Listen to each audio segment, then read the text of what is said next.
말씀 묵상하겠습니다. 섬김을 받으려면 마태복음 20장 28절입니다. 인자가 온 것은 섬김을 받으려 함이 아니라 도리어 섬기려 하고 자기 목숨을 많은 사람들의 대속물로 주려 함이니라. 아멘. 오늘 같이 보실 하나님 말씀은 요엘서입니다. 호세아서 다음에 요엘서 1장 1절에서 10절까지 좀 본문이 길겠습니다. 천천히 한번 읽어보게요. 요엘서 1장 1절에서 10절까지입니다. 제가 1절 먼저 읽겠습니다. 부두엘의 아들 요엘에게 임한 여호와의 말씀이니라.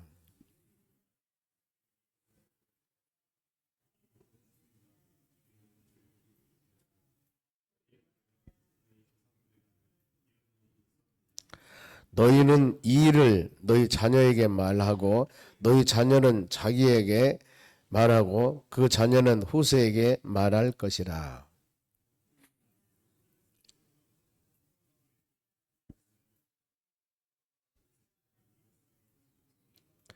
취하는 자들아 너희는 깨어 울지어다. 포도주를 마시는 자들아 너희는 울지어다. 이는 단 포도주가 너희 입에서 끊어졌음이라.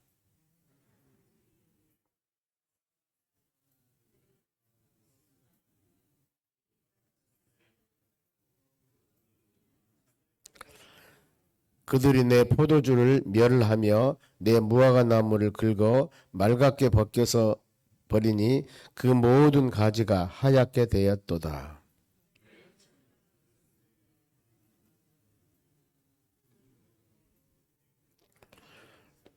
소제와 전제가 여호와의 성전에서 끊어졌고 여호와께서 수종도는 제사장은 슬퍼하도다. 밭이 황무하고 토지가 마르니 곡식이 떨어지며 새 포도주가 말랐고 기름이 다하였도다. 아멘. 우리 옆 사람에게 인사합시다. 오늘도 승리합시다.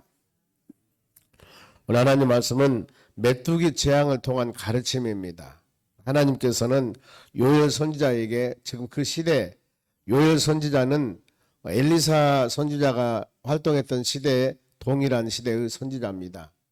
그러면 이 하나님의 계시를 받아서 말씀을 받아서 백성들에게 증거를 하거든요. 증거를 하는데 그때 바로 어마어마한 재앙입니다. 정말은 메뚜기들이 많이 날라와서 굉장히 많은 재앙을 주는데 그러면 이 재앙이 왜 있었을까? 이 가르침입니다. 그래서 이 요엘서는 많지 않습니다. 3장으로 되어 있어요. 3장으로 됐는데 1장을 보면은 과거에 됐던 일들, 과거에 너희 조상들이 이랬지 않냐, 이런 교훈이 있지 않냐, 그거 하고 2장, 3장은 미래에 대해질 일. 그러니 어때요? 예비하고 믿음으로 잘 살아라. 우리가 그렇지 않습니까? 그래 이 말씀을 우리가 마음에 새기면서 오늘날 지난 시절을 생각하면서 또 미래를 아름답게 설계해 나가면은 은혜가 될 줄로 믿습니다. 그러면 이제 1절이 그 말씀이죠. 누구에게? 요엘에게 임한 누구 말씀? 여호와의 말씀이니라. 하나님 말씀. 그러니 요엘 선지자가 선포되는 그 입에서 나오는 말은 하나님의 말씀이라 그 말이죠. 말씀이라. 그렇기 때문에 우리가 교회에서도 그렇습니다. 성경 말씀 본문을 읽고 계속 설교 말씀 하나님 말씀을 증거할 때 하나님께서 우리에게 이런 말씀을 주는구나 하고 마음으로 믿고 믿음으로 우리 신앙을 성숙해 나가야 되는 것입니다. 그랬을 때 우리가 하나님을 경외 두려워하고 하나님 말씀 안에 믿음 안에 온전한 신앙생활을 해 나갈 수가 있다는 것입니다. 그런 마음 갖지 않고 한 이 성경 말씀을 윤리나 도덕적인 가르침으로 생각한다면 안 되는 겁니다. 생명의 양식의 말씀이거든요. 보면은 구약에 보면은 신명기 하면 40년 광야생활을 마치고 이제 가나안 땅 들어가기 직전이에요. 이때 하나님께서는 하나님 그 후세들에게 2세들에게 그 말씀을 줘요. 보면은 너희는 이제 가나안 땅에 들어갈 것이다. 들어갔을 때 두 가지 생사화복입니다. 생명과 그다음에 죽음, 축복과 저주 두 가지를 준다. 그러는데 너희가 살기 위해서는 생명길과 축복길을 택하라. 딱 말씀을 해요. 이게 신명기 30장 29절입니다. 19절 말씀에 이때 두 길 중에 이 길 가라 말씀을 주셔요. 그러면은 그들은 이제 여호수아 때 가나안 땅 들어가서 그 길 그렇게 살면 되거든요. 근데 그들이 그렇게 살지 못해 보면은요. 그러면 하나님 책망이고 그렇게 살면 약속했잖아요. 말씀대로 살면 축복이고 말씀대로 살면은 생명이고 말씀 벗어나면은 사망이고 저주다. 두 길이다. 어떤 길 택할래? 설교에서는 사는 길을 택해야 됩니다. 성경 그래요. 사는 길을 택하라 이렇게 말씀하래요.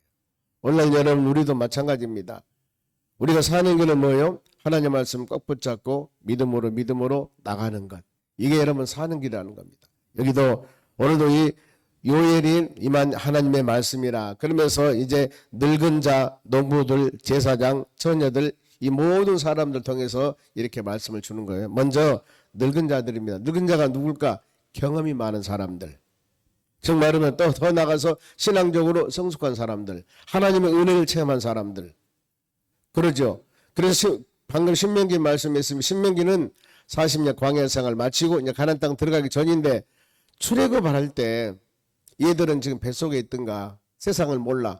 모세가 역사에서 하나님 역사했던 출애굽의 그 놀라운 사건들을 모른다 그 말입니다. 그러면 40년 광야 생활하면서 났습니다. 그러면 이제 가나안 땅 들어가는데 그 옛날에 저게 하나님께서 역사하신 하나님 은혜와 사랑을 모르는 거예요. 여러분 우리 자녀들도 동일합니다. 엄마 아빠 손잡고 그냥 교회 왔습니다. 아니면은 중간에 엄마 아빠가 예수를 믿었습니다. 그러면 자녀들도 중간에 믿어보면은요. 그러니까 믿음 안에 말씀 안에 사는 삶은 부모님들은 뭔가 모르게 체험이 있습니다. 생활의 어려움이나 아니면 질병이나 아니면 어떤 누가 전도해서 뭔가 모르게 마음의 아픔이나 더 나가서 하나님의 나라 소망하던가 뭔가 모르게 부모님은 직접적인 체험을 통해서 신앙을 가졌는데 자녀들은 그걸 모르잖아요. 부모 따라왔기 때문에. 부모가 체험하는 그 신앙의 체험을 자녀들은 모르는 거예요. 그래서 신명기는 다음 세대들 이렇게 가르치라고 철저하게 말씀을 합니다. 오늘날도 동일하거든요. 보면은 2대 3대 예수 믿는 사람은 다르시겠지만은 저같이 처음으로 우리 가정에서 내가 예수 믿는 사람은 저는 체험을 했지만은 어때요? 자녀들은 어쩌다 보니까 믿는 사람 아니면 목사 자녀로 태어나서 그렇게 자란 거예요. 그러면은 예수 그리스도를 만나는 체험이 없는 거예요. 그들이. 이게 너무 중요한 거예요. 보면은요. 제가 항상 우리 다음 세대 중고 청년 우리 교육자들의 수련회 같은 데 가면 꼭 그 부탁하거든요. 예수를 영접시켜라. 예수를 영접시켜라. 그리고 철저하게 그래서 수련회 이런 데 갔다 오면은 막 변화받는 애들이 있어 보면은요. 언젠가 우리 늦둥이가 바로 수련회 그래서 가끔 제가 우리 다음 세대들 큰데 한번 보내라고 그러거든요. 한 번씩 보내봐라. 갔다 온데 전혀 그러지 않은데 십자가를 달고 온 거예요. 목사같이. 완전히 보니까 거리가 돼버렸어 보니까요. 며칠 수련회 갔다 왔는데 아 그렇구나. 우리 지금 임진영 안수집사님 임장로님 아들이잖아요. 거기도 중고등학교 때 그거 알아요 제가. 그 믿음 수련회 갔다 와가지고 완전히 변해버리더라고 보니까. 그런 애들이 있어 보면 막 방언을 막 해버리고 애들이요. 갔다 와가지고 막 다 한 10명 가면은 두세 명, 서너 명은 꼭 은혜 받고 와요. 변합니다, 애들이요. 다는 아니겠지만은, 저는 잘 모르겠어. 어떤 환경은 모르겠습니다만, 항상 그럴 때마다. 그런데 우리 같이 단체 수련을 하면은 그런 변화가 없는 거예요, 변화가. 그래서 제가 한번 그런 데 보내라고 그러거든요. 잘 모르겠습니다만은, 상황에 따라서. 여러분, 그래서 한번 제가 그 얘기를 하는 거예요. 다음 교육자들 한 번씩 가봐라. 본인들이 하는 건 훨씬 잘하고 좋죠. 그런데 뭔가 모르게 그런 사항들이 있습니다. 보면은. 우리 김주성이라고 지금 신학교 올해 목사도 받은 거 모르겠네요. 주목고 졸업했으니까. 거기도 중학교 때입니다. 대충 신앙생활 했어요. 그 아버지 목사들이거든요. 그런데 교회에서 열심히 사역하는 전사님들하고 어디 한번 갔다 오더만은 이제 막 목소리가 변하고 그냥 막 할렐루야 아멘 하더만은 신학교에서 목사가 됐다니까요. 그런 사례들이 있는 거예요. 우리가 이걸 볼 때 우리는 체험을 했지만은 다음 세대는 우리가 만난 예수님 만나야 돼요. 이게 안 되는 겁니다, 여러분. 우리 자녀들이 그게 확실하지 못하면 그러니까 우리는 이와 같이 새벽기도 나와서 주님 살고 기도하는데 얘들은 전혀 아니거든요. 왜? 엄마 따라 대충 교회 왔는데 이제 그 인격적으로 주님 못 만난 거예요. 그러니까 내가 찾는 예수님이 아니라니까요. 엄마와 아버지가 같이 다니는 예수님이시지. 우리가 이 부분들을 마음으로 깊이 생각해야 돼요. 늙은이들은 경험 있는 사람들입니다. 벌써 2절 늙은 자들아 너희는 이것들을 지어다가 땅의 모든 주민들아 너희는 귀를 기울일지어다. 너희의 날에 나의 조상들의 날에 이런 일이 있었느니라. 과거 얘기를 하지 않습니까? 우리 조상들의 날에 이런 일이 있었다. 그러니 그 있었던 일을 다음 세대 자녀들에게 가르쳐라. 그게 3절이에요.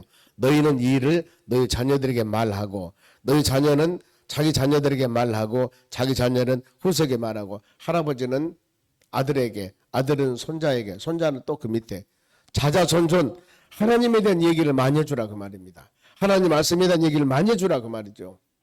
얘기입니다 보면. 그래서 우리가 자녀들을 가르칠 때 이 할머니 외할머니들이 손녀들 가르쳐라 한다면 여러분들 계속 그들에게 예수님 하나님 얘기를 해줘야 돼요. 때는 이때다. 때는 이때다. 너희 자녀들을 내가 바로 돌볼 때는 그야말로 때는 이때다. 항상 그들에게 어렸을 때부터 꼬말 때부터 예수님 하나님을 계속 얘기를 해줘야 된다 그 말입니다.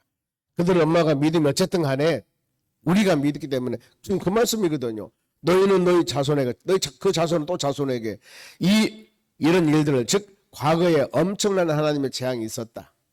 엄청난 축복이 있다. 이걸 가르치라는 거예요. 그것이 바로 4절입니다. 보세요. 팥중이가 남긴 것을 메뚜기가 먹고 메뚜기가 남긴 것을 느치가 먹고 느치가 남긴 것을 황청이 먹고 이게 뭐냐면은 그야말로 세상 말로 끌통도 없이 다 어려움 당한다. 재앙이 왔습니다. 조금 예를 들어서 과일나무를 심었는데 과일나무가 말라서 많이 열매를 맺지 못했다. 근데 열매 조금 맺은 것을 또 이 어떤 바로 동물에서 다 갉아먹어버렸고 아니 다음에는 그 나무까지 갉아먹어버렸고 끝은까지 갉아먹어버렸고 즉 말하면 재앙이 상상을 초월했다. 이런 일들이 있었다는 겁니다. 그러면서 회개해라.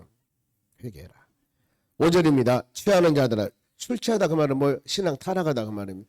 에베소 5장 18절 말씀에도 성령 충만하자 하라 그랬지 않습니까? 방탕하지 말고 성령 충만함 받아라. 바로 시대가 악하니라 그렇게 말씀 믿음으로 살아가야 됩니다. 취하는 자들아 너희는 깨울지어다 포도주를 마시는 자들아 너희는 울지어다. 술이나 포도주는 지금 타락한 사람들을 말합니다. 바로 단 포도주가 너 입에서 끊어졌음이니라. 이제 회개하지 않냐면은 맛있는 술, 단 포도주가 입에서 끊어집니다. 생활 필수품. 이들은 포도주가 우리같이 향응을 위해서 마시는 것들이 아니라 일반적으로 마시는 것들입니다. 그러면은 일반적으로 마시면 만일에 우리가 생수, 물이 끊어졌다면 어떻게 되겠습니까? 힘들죠. 그렇다는 거. 그러면서 이제 6절 보세요. 다른 한 민족이 내 땅에 올라왔음이로다. 그들은 강하고 수가 많으며 그 이빨은 사자 이빨 같고 그 어금니는 암사자 어금니 같으니라. 구약에 보면은 하나님의 자녀들을 연단시킬 때 다른 나라들입니다. 보면은요. 다른 나라를 강하게 만들어서 북쪽에 있는 이스라엘 나라가 온전하지 못하니까 아수르 나라 강하게 만들어서 북쪽 이스라엘을 멸망시켜 버립니다. 남쪽 유다 나라 하나님의 자녀들입니다. 이들이 말씀대로 순종하지 아니하니까 바벨로니아 제국 바벨론 왕을 강하게 만들어서 남쪽 유다를 멸망시켜 버립니다. 그런 의미들입니다. 아무리 하나님을 택한 자녀들이 할지라도 하나님은 방법이 달라요. 여러 가지 환경이나 아니면은 물리적인 수단이나 더 나가서 사단 마귀 역사도 있을 수가 있습니다. 하나님의 자녀들에게 연단을 하기 위해서. 그러면 어때요? 회개하고 돌아와야 된다는 거예요. 우리는 끊임없이 하나님 말씀을 들으면서 우리 신앙을 점검하면서 내가 말씀대로 순종하지 않고 좌로나 우로나 치우쳤을 때 이때 주의 품 안으로 돌아오는 기회가 되는 겁니다. 그래서 어떻게 보면은요, 이 성경 말씀을 들으면서 내 마음에 아픔이 있어야 됩니다. 말씀대로 살지 못하는 아픔. 그런데 그 아픔을 주면은 어떤 사람들은 시험 당했다고 하거든요. 역으로 생각해. 하나님 말씀 여러분의 심령을 때리고 내 마음에 아픔을 줄 때는 우리의 신앙의 영혼을 치유하는 수단입니다. 그게 치유하는 거예요. 치유하면서 그 마음에 새기면서 믿음으로 회개하면서 하나님 그렇게 살지 못함을 죄송합니다. 온전하게 살아가면 축복인데 축복의 기회를 놓쳐버린 거예요. 그러면은 안 된다는 겁니다. 그러면서 이제 그들이 애통하게 되는데 8절 너희는 처녀가 어렸을 때 약혼한 남자로 말미암아 굵은 배를 동이고 애국함이라. 처녀가 약혼했습니다. 그러면은 이제 때가 되면 결혼해서 아름답게 살아야 되지 않습니까? 자식 낳고. 근데 여기 애곡하다는 것은 사건이 터진 겁니다. 죽든가 무슨 일이 있어요. 그러니 약혼한 그 사람은 결혼도 못하고 굵은 베옷을 입었다 하면 철저한 회개입니다. 아픔, 고난입니다. 뭐가 생겼다는 겁니다. 그러면 안 되죠. 처녀가 약혼해가지고 바로 한 남자 결혼해서 아들 딸 낳고 잘 살았더라 이렇게 나와야지. 그것 때문에 애곡한다면 마음에 아픔이 있죠. 그러면서 이제 그들의 잘못함 예배가 없어지게 됩니다. 여러분 제일 중요한 게 그거거든요. 예배는 생명이에요. 여러분 새벽 예배는 모든 예배는 교회에서 정식으로 주는 예배는 이건 생명이거든요. 그래 어때요? 대배만 달랑 드리고 그래도 대배만 드려도 요즘에 잘한다고 하잖아요. 수요예배는 어디로 가버렸습니다. 금요기도 어디로 가버렸습니다. 새벽기도는 말라서 여러분 지금 보세요. 손가락으로 세잖아요. 새벽기도가 우리 길에 항종료만 해도요 몇 명인 줄 아십니까? 어마어마합니다. 어마어마해요. 우리 이 권사님들이 60명이 넘어요. 안식사가 20명이 넘습니다. 80명이잖아요. 장로님들이 7분이에요. 이것만 생각을 해보세요. 항종료만 해서 100여 명이 된다니까요. 제가 제일 마음 아픈 게 그거거든요. 새벽기도 볼 때마다. 여러분 이거 심각한 문제입니다. 심각한 문제예요. 여러분들의 생각을 모르지만 저는 그래요. 마음의 눈물이 나와요. 이게 무슨 일인가 이게 무슨 일인가. 보세요. 9절 봅시다. 소제와 전제가 여호와의 성전에서 끊어졌고 예배가 끊어졌다는 겁니다. 여호와께 수종도는 제사장은 슬퍼하도다. 하나님의 제사장의 성도들이 회개하면서 하나님께 제물을 들어와야 되는데 이게 끊어졌어요. 왜요? 너무나 이 소제와 전제 이 예배를 무시하거든요. 멸시합니다. 본인들이 잘못하면 회개하고 또 하나님의 재단에 제물을 드리고 요즘 같은 예배 들어와야 되는데 안 오는 거예요. 그러니까 이 하나님의 재단에 관리하는 제사장이 마음이 얼마나 아프겠습니까? 지금 제가 설교하고 있습니다만은 방금 말씀드렸잖아. 많은 사람들이 와서 예배드리고 말씀으로 믿음으로 살아가야 되는데 그러지 않으니까 제가 마음이 좋겠습니까? 여러분 그거예요. 우리는 믿음의 사람들입니다. 믿음의 사람들이요. 성도라고 하잖아요. 다르지 않습니까? 성도라고 하는 것은 구별된 사람이 성도예요. 이렇게 주의 전에 와서 예배드리고 바로 여러분의 신앙을 키워나가. 그래야만이 우리뿐만 아니라 다음 세대도 더 아름답게 살아갑니다. 가정에서 힘들고 어려울 때마다 어머니 아버지가 계속 새벽 예배를 가보세요. 그러면 그 자식들이 새벽 기도를 안 드려도 아 우리 어머니 우리 아버지는 문제만 있으면은 아니 새벽 기도로 모든 문제를 해결한거나. 그리고 어려운 문제 있으면서 밥상머리에서라도 기도해라. 기도하면 하나님 은혜 주신다. 이것을 그야말로 듣기세로 듣고 자라거든요. 그러면 그들이 다음에 성장해서 어떤 문제가 딱 발생됐을 때 아 우리 어머니 우리 아버지는 기도를 하겠구나. 기도로 문제 해결하니까 그들은 하나님을 찾아온다니까요. 이것이 우리가 무언의 가르침입니다. 그런 이렇게 되었으니 10절 보세요. 밭이 황무하고 토지가 마르니 곡식이 떨어지며 새 포도주가 말랐고 기름이 다하였도다. 생활에 어려움이 있지 않습니까? 생활의 어려움. 왜 그랬어요? 그들이 말씀과 믿음 안에 떠났습니다. 이것이 원인이 그러면서 이제 5절에는 취하는 자들아 그랬고 8절에는 처녀들아 그랬는데 11절에는 농부들아 나와요. 농부들아. 너희는 부끄러워할지어다. 농사짓는 사람 포도원을 갖고 오는 자들아 애곡 아이고대고 우는 것입니다. 곡할지어다. 이는 밀과 보리 때문이라 밭의 소산이 다 없어졌습니다. 농사짓는 농부들이 거기서 소득한 것을 먹고 살아야 하는데 이게 없어지는 겁니다. 여러분 없어졌어요. 과일나무는 어떤가 보세요. 12절 포도나무가 시들었고 무화과나무가 말랐으며 석류나무가 대추나무가 사과나무가 밭의 모든 나무가 다 시들었으니 그러므로 사람의 즐거움이 말랐도다. 그렇죠. 먹고 마시고 배고프고 생활이 어려우면은요 우리의 웃음이 멀어진 거예요. 그래도 뭔가 모래 기쁘면 막 모여서 웃음 막 웃고 그냥 좋은 소리가 나오는데 삶이 어려보세요. 서로 만남과 이야기가 끊어지고 웃음소리가 없어져요. 그런다는 겁니다. 그러면서 이제 영적 지도자예요. 제사장입니다. 13절 보세요. 제사장들아 너희는 굵은 배로 동이고 슬피 울며 회개를 말합니다. 제단에 수종드는 자들아 너희는 울지어다. 내 하나님께 수종드는 자들아 너희는 와서 굵은 베옷을 입고 밤이 새도록 누울지어다. 이는 소제와 전제를 너희 하나님의 성전에 드리지 못함이로다. 그러잖아요. 여러분, 목회자는 성도가 있어야 설교가 되는 거예요. 우리 부역자들은 성도가 있어야 관리를 하는 겁니다. 성도가 없으면 필요 없어요. 그렇죠? 한나라 대통령도 여러분 국민이 있기 때문에 대통령이 있는 거거든요. 대통령이 먼저가 아니에요. 국민이 먼저입니다. 그렇죠? 사람이 있어야만 지도하는 대통령이 있죠. 하나님의 교회도 동일합니다. 성도가 있어야만 성도를 가르치는, 영적으로 가르치는 목회자가 있지 않겠습니까? 이걸 잊어버리면 안 되거든요. 지금 그런 상황을 말씀을 하고 있는 겁니다. 보면은. 그러면서 이제 제사장이 할 일이 됩니다. 14절 너희는 금식일을 정하고 성회를 소집하여 장로들과 이 땅의 모든 주민들을 너희 하나님 여호와의 성전으로 모으고 여호와께 부를지어다. 이거거든요. 이것은 저는 목사로서 이거 해야 되거든요. 예배 드려야 됩니다. 기도해야 됩니다. 이걸 가르치는 것이 제가 할 일이에요. 가르쳤는데 듣지 않으면 성경 말씀에 그러잖아요. 가르쳤는데 듣지 않으면 책임은 나한테 없습니다.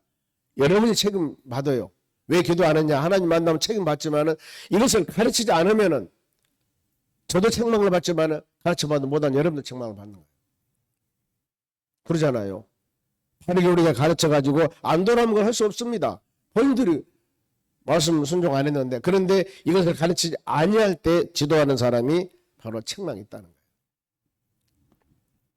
그러면서 이제 바로 15절 보세요. 슬프다 이 날이여 여호와의 날이 가까웠나니 곧 멸망과 같이 전능자에게로부터 이르느니라.